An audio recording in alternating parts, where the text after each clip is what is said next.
and welcome to this week's episode of Experience Shakespeare. I'm Cassie Cash, that Shakespeare girl. Every week we take a piece of Shakespeare's history and show you how it's done and show you how you can do it at home. If you like this video, please hit like and subscribe because we're here every Saturday with more Shakespeare.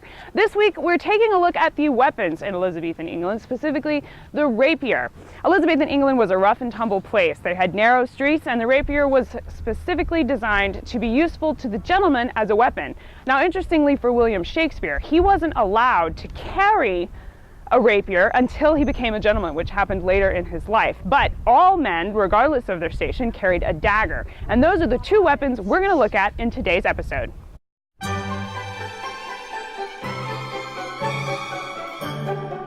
In Elizabethan England, the rapier was part of a gentleman's daily dress. When you look up outfits in Elizabethan England, they include the sword on the belt as something that people would carry every day. So violence in the streets and weapons in fights was something that Shakespeare dealt with all the time. And in 16th century England, Italian rapier fencing, the fencing masters were actually hired in the theater to teach actors how to do the stage fights on stage, because it was a mark of someone's character and integrity how well they were able to fight with the sword. So actors, when they were portraying scenes like Hamlet and Laertes fighting at the end of Hamlet, all of these fight scenes had to be done a certain way because the audience culturally had certain expectations about how a gentleman would handle a sword. So I'm here in Florence, Alabama today to talk with the Egilsson Society about how they do reenactments with the rapier.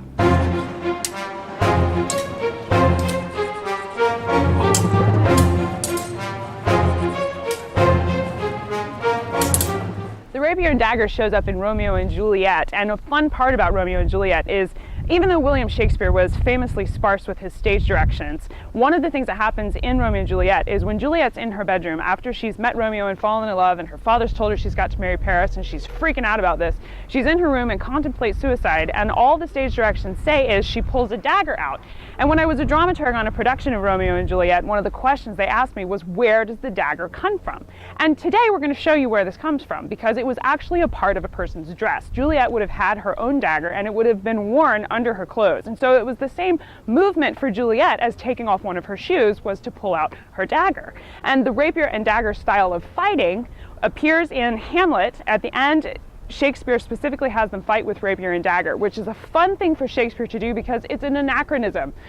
In 14th century Denmark, when Hamlet was supposedly set, this style of fighting didn't exist. But during the 50 years of Shakespeare's lifestyle, this style of rapier and dagger fencing was popular almost exactly the same time that Shakespeare was alive.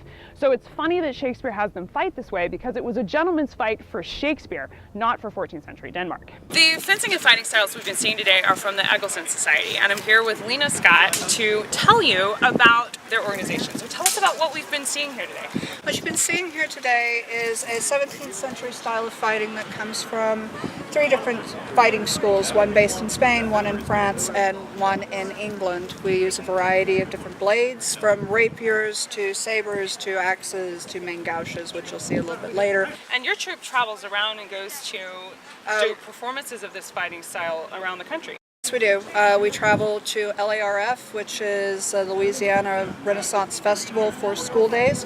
30,000 kids in 3 days. We do our home fair here in Wilson Park, and then we travel to Georgia a couple of times a year for conventions like NACRCon Momo. So what are the weapon styles we're going to be seeing today? You're going to show me how to do one of them from Shakespeare's lifestyle, because not all of the weapons the Egilsson Society practices with were true to Shakespeare's lifetime. The rapier, however, is one of the ones that they use, and I think that's the one that she's going to show me how to do. Yes, we are going to show you how to play with that one. It's loads of fun, very light, very fast, very motion sensitive. It takes almost nothing to actually move this blade. Exciting. Okay. Lots of fun. Let's do that. This is a windswept Soligen rapier. Okay. Now, it's very light. It's about 1 pound, 2 ounces altogether. Most of the weight is in this nice, lovely, heavy pommel. Okay. It gives you wonderful control. 95% of all of the movements that you're going to be doing with this blade are actually done with these two fingers, your forefinger and your thumb. So as you take it in your hand, okay, you're going to want to put your finger there. Like that? So, yes. Okay. Now, as you can see, Is this the same as something Shakespeare would have seen in London? pretty much, yes. She Pointy says point that on this one. is the lighter weapon and it's pretty heavy. It's actually really light considering some of the others, but it also was a cut. You could cut so with these edges. Cut and thrust weapon. First, knowing how to hold your feet comes in handy. Okay. So look at my feet. Now we're going to put one foot in front of us, one foot in behind us. Okay. To take the step, which is a standard fencing step, you're going to take your foot forward and slide the other. Okay. And forward and slide the other. Now to go backwards, you do it the other direction. Okay. See? Nice and simple, not hard. With this, considering we wear no armor. Right. We're not padded, we have no armor, we have no head protection. So there are a few rules for this game. Oh, good. I'm glad to hear it. Rules for this game are thus. Okay. No inside leg shots because, well, there are things there that bleed. Right. No above the shoulder shots. Because we want to keep our heads. I like my head exactly where it's at. For this, Okay. it's nice and simple to create the first strike or the first hit. You're going to take your blade and you're going to roll it outward and bring it in. Okay. And then you come back. Okay. And roll it outward and bring it in. See? Nice and simple. Awesome. Now, if we can get the tall guy over here, and we put him like right in here. Now, I will show you what. You're going to, one, point your target. Okay. Keep a slight bend in your arm, because if you don't, in your elbow locks, that'll hurt later. Okay. All right, now, you're going to roll it out and in. Keep the blade to the flap as much as possible, thumb up. Okay. Now, if your thumb is up, your blade is flat. If your thumb's to the side, you're edge on edge. Edge on edge hurts. Cutting. Yeah. Yeah, cutting. Okay. Cutting bad. I want to cut you. Well, Okay. bend your arm, Bend my otherwise your arm more. arm is going to get very tired. Okay. All right, now you're going to step forward, swing out, and lightly tap somewhere. Leg. And come back. Okay. And we're going to step forward and do it again. And leg. Keep the thumb up. Thumb up. And around. And there you go. Ow. Oh, don't do that! And this was something that they would do in like street brawls. Oh yes, most This way. definitely. Okay. So this was a way of this was a gentleman's fight, wasn't it? Right here? Not all the No. time. Was it not? No. Only in the court, because you're not Oh, a gentleman only for unless the you're in outlook. court. Okay, Like right. if I'm just some dude on the street and you are an individual who challenged me to a fight, as an example. So there would be no rules to follow. Not Not really. necessarily. But now, in the court, where you have a noble or a lord of some A sort. formal duel with rapiers would have a With- different set of rules. I see. Yes, most of those matches would end at first blood. So whoever drew first blood would win. Okay. You're going to step forward, he's going to step backwards. And it's a step forward It's okay. and then slide back. And he's going to block, Oh, I see. and then you step back. Good. Keep your thumb up. Very good. Roll and good. Keep your thumb up. Very good. Roll slightly more. Better. Now this hilt, is this 16th century?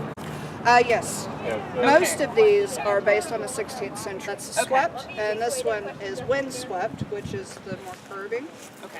And Now, they're every based single on- one of these hilt designs has its own history and like the country that made it and where it came from and all of that. So not all of the hilt designs you're seeing today are ones that Shakespeare would have had, but they're all around from when he was living. Spanish blades were given a preference for, they had a reputation for being the strongest and most agile of the blades in the 16th and 17th century. This is Ninya, also with the Egilsson Society. He's going to show me about dagger fighting. Now this Yes. looks like an impressive weapon. This is a main gouge. Main gouge basically just translates to left hand. It would be held in your left hand in addition to a rapier. The funny thing is more blocks were done with the rapier and the attacks were done with the shorter left-hand This weapon. is the style of fighting that happens at the end of Hamlet. When Hamlet and Laertes are having their famous duel, Shakespeare has them specifically fight with a rapier and dagger, and this is the two-handed Yes. format. Now there were Italian fencing masters in 16th century England that were teaching this style of fighting. There were fencing masters all over Western Europe. This is primarily a Western European weapon. Because the hilt is so big. The Yes. pictures that I've seen of the Italians were smaller.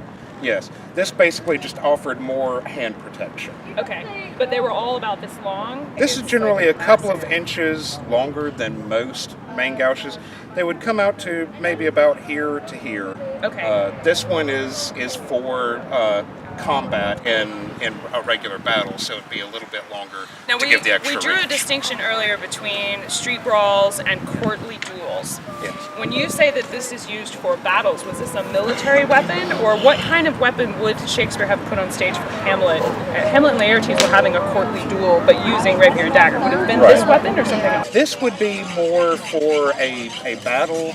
Like a war, like a soldier. Okay. Yes, they would have probably used the shorter, more fancy style of dagger. In the play. Okay, so this would have been something you might see on stage for Henry VI, Part 1, when they're doing the big, massive battles in Henry V and Agincourt. Right. Other dagger is, this is the Eastern European style. Okay. This is a Ukrainian kinjal. This is about average Fierce looking. size and length. To the rest of the world, they would probably consider this a short sword, but to us, it is just a dagger. It's a reliable weapon. Yes, Can you hold it? of course. Okay. So when you fought with it, was it like a machete, or is it just like do you stab with it? It was more of a chopping weapon than a stabbing. Okay, so you're just madly. Yes. Okay. I'm gonna give that back to you there. All right. So would you have both of them at the same time when you're fighting?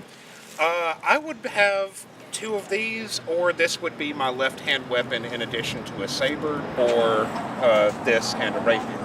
Okay. So these are basically two versions of the same weapon. So when you're fighting, when it says rapier and dagger, you can have either one of these in your dagger hand. With rapier and dagger, you would have one of these. This would be for saber and dagger. We'll put on a demonstration of dagger fighting. We would love to see that. Let me get out of the way. All right.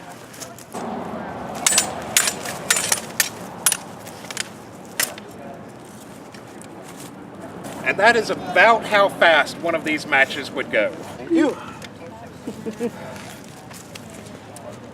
Another place that you can go to see pictures of authentic 16th century weapons that were around during Shakespeare's lifetime and found near London is to check out Shakespeare Birthplace Trust's exhibit called 100 Objects. They have pictures of swords that were made in Spain that would have been around during Shakespeare's lifetime, and I'll link you over to that in the show notes as well. If you like what you saw in today's video and you would like to learn how to fight with a rapier and dagger or how to dress an Elizabethan costume, the best way to do it is to get involved with the Egilsson Society yourself. Lena, how can they find out more about the Egilsson Society? You can find the Egilsson Society on Facebook, as well as the unit group, the Kazaki, and you can locate me, Lena Scott, same place. All of those links to their website and more resources are available in the show notes for today's episode.